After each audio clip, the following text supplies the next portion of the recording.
이스라엘 백성들이 회개하니까 막막하고 꽁꽁 묶여서 풀리지 않을 것 같은 문제들이 하나하나씩 풀리기 시작했다는 것입니다. 이스라엘 백성들이 기대하지 않았던 것들이 해결되기 시작했다는 것입니다.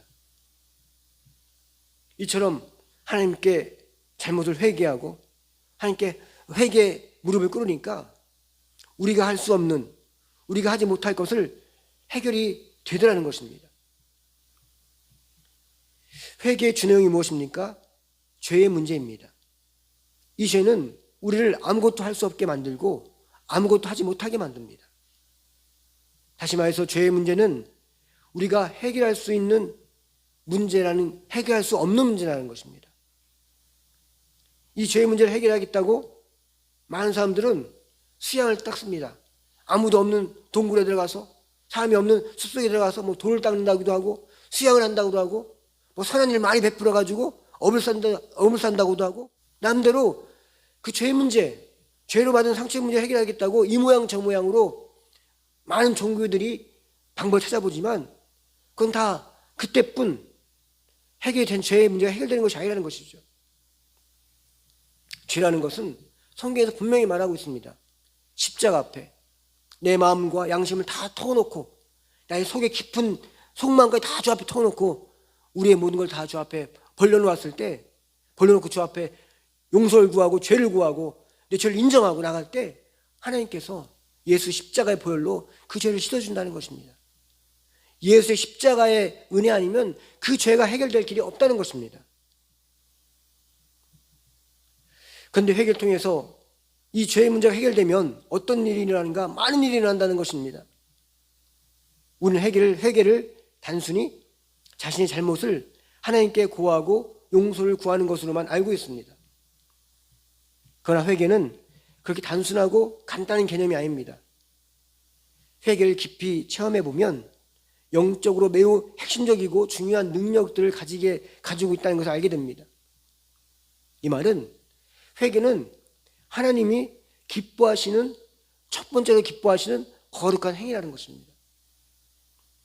하나님과의 관계는 무엇입니까? 죄 때문에 하나님과의 관계가 막힌 거거든요.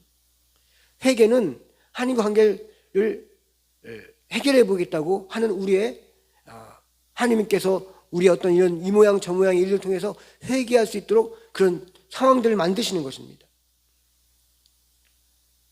진정 회개가 우리에게 시작되면 불가능해 보이던 문제들이 풀리기 시작합니다.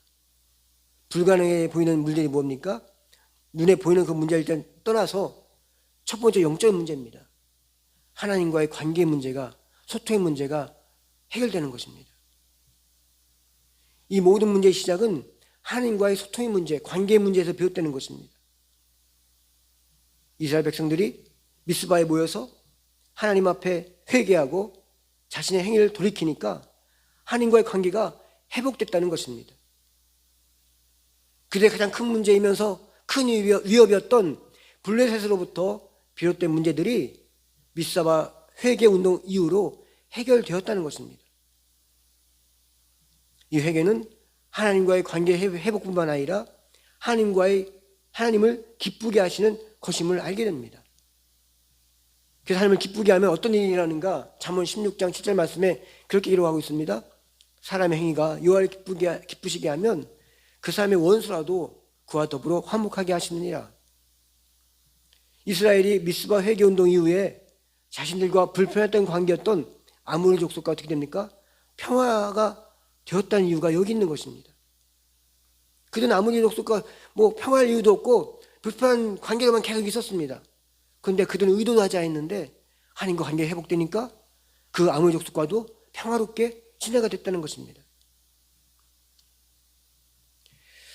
우리가 기도하는 이유는 우리의 문제를 놓고 그 문제를 해결하기 위해서 기도를 합니다. 그렇지만 기도 내용 중에 회개가 반드시 있어야 하는 이유는 이런 회개가 없는 기도는 하나님과 상관없는 기도이고 하나님께 전달되지 않는 기도라는 것입니다. 그 이유는 우리의 회개하지 않은 죄가 하나님과 나와의 소통의 통로를 막고 있기 때문에 그렇다는 것이죠.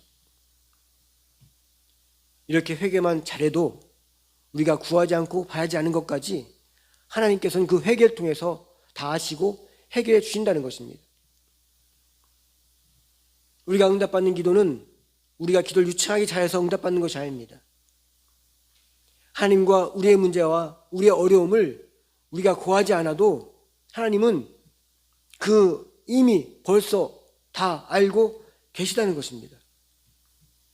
그러게 우리가 우리의 문제를 놓고 기도하기에 앞서서 먼저 하나님께 나의 나약함과 어리석음과 미련함과 교만함과 더러움과 하나님 말씀 가운데 살지 못하고 살지 않는 우리 악한 삶을 회개하는 것, 그것이 먼저입니다.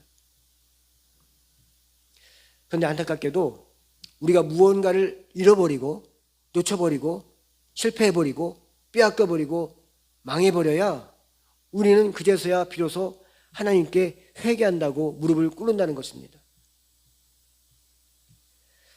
하나님 은혜 안에 거하는 사람은 그런 문제들이 있기 전에 먼저 하나님께 자기가 살아있어서 자기 의지대로, 자기 고집대로, 자기 방법대로, 자기 습관대로, 자기 중심으로 살아온 삶을 늘 회개하는 자입니다. 하나님의 은혜 안에 거하는 사람은 무슨 문제가 없어도, 무슨 큰 문제가 없어도 하는 것마다 잘 되고 형통하고 잘 나가도 늘 하나님 앞에 낮은 마음으로, 겸손한 마음으로 자신의 삶을 늘 회개하는 자입니다. 수준이 있는 믿음은, 원숙한 믿음은 언제든지 얼마든지 나 자신이 믿음 없는 자같이 살 수 있는 자임을 인정하고 고백하고 하나님께 엎드림으로 회개로 충만한 자입니다. 성령 우리가 온전히 회개할 때 성령께서 우리 인격적으로 만나주시고 말씀 속에서 우리를 깨닫게 해주시고 은사로 임하십니다. 그러게 우리의 회개는 성령의 능력이 부어지는 통로인 것입니다. 성령의 임재는 내 안에 온전한 회개가 일어날 때 성령께서 우리 가운데 역사하게 되는 것입니다. 그러게 우리는 다른 기도 못해도 회개의 기도 닮은 날마다 있어야 됩니다.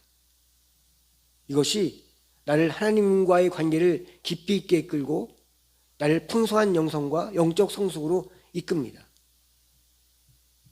이럴 때 우리의 삶은 하나님의 영광으로 가득하게 되는 신비를 체험하게 되는 것입니다.